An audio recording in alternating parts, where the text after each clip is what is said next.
అందరికీ నమస్కారం. విద్యా ప్రవేశ్ 90 రోజుల కార్యక్రమంలో 33వ రోజు చేయాల్సిన కార్యక్రమాల గురించి తెలుసుకుందాం. ముందుగా భాషాభివృద్ధి. ఇందులో చేయాల్సిన కృత్యం జంతువుల ఫ్లాష్ కార్డులను ఉపయోగించి ఇంటి పరిసరాలలో కనిపించే జంతువులను, పరిసరాలలో కనిపించని జంతువులను వర్గీకరించమని విద్యార్థులకు చెప్పాలి. గుడ్ మార్నింగ్ పిల్లలు. ఇక్కడ కొన్ని జంతువులు ఉన్నాయి. ఈ జంతువులన్నీ కూడా మీ ఇంటి దగ్గర ఉండే జంతువులను చూపించండి. ఫస్ట్ మీరు ఏ ఏ జంతువులు మీ ఇంటి వద్ద ఉంటాయి?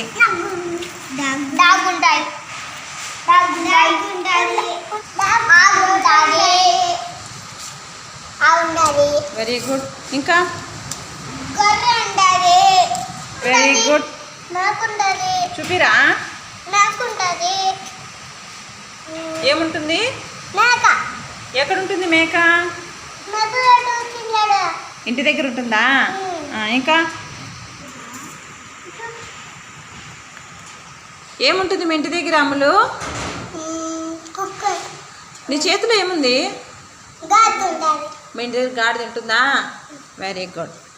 మీ ఇంటి దగ్గర ఉండకుండా దూరంగా అంటే అడవిలోనా, ఏమి తోటల్లోనా ఉండేటివి జంతువులు ఏవో చూపించండి.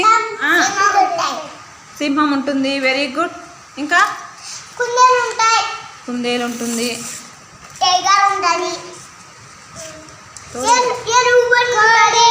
తోడేలు ఉంటుంది. టైగర్ ఉంటుంది. ఏంటివి అవి? ఎక్కడ ఉంటాయి? అడవిలో ఉంటాయి. Very good. జీబ్రా ఎక్కడ ఉంటుంది? జీబ్రా చూపించు. అడవిలో ఉంటుందని. Very good. Very good. Very good. Very good. Very good. తర్వాత అభిజ్ఞానాభివృద్ధి. ఇందులో చేయాల్సిన కృత్యం 0 నుంచి 9 వరకు అంకెలను ఉండే బొమ్మలు ఇచ్చి విద్యార్థులకు వాటిని వరుస క్రమంలో అమర్చమని చెప్పాలి. పిల్లలు, మీ దగ్గర కొన్ని నెంబర్స్ ఉండే పిక్చర్స్ ఉన్నాయి.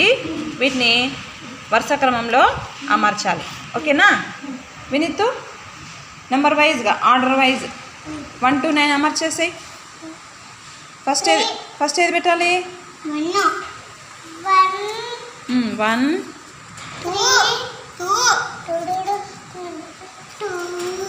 Very good.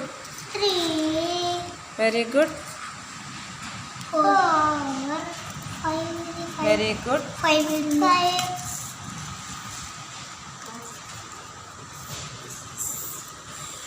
Next very good.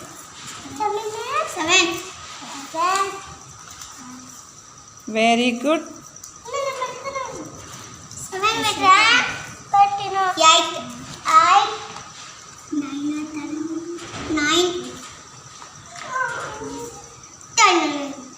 Very good. Very good.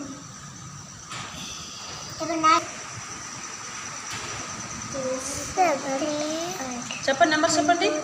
1 2 3 4 5 6 7 8 9. Very good. తర్వాత శారీరక అభివృద్ధి. ఇందులో చేయవలసిన కృత్యం ఫ్రీ ప్లే. అందుబాటులో ఉన్న ఆట వస్తువులను పిల్లల ముందు ఉంచాలి. వాటితో వారికి నచ్చిన విధంగా ఆడుకోమనాలి. టీచర్ విద్యార్థులను గమనిస్తూ ఉండాలి.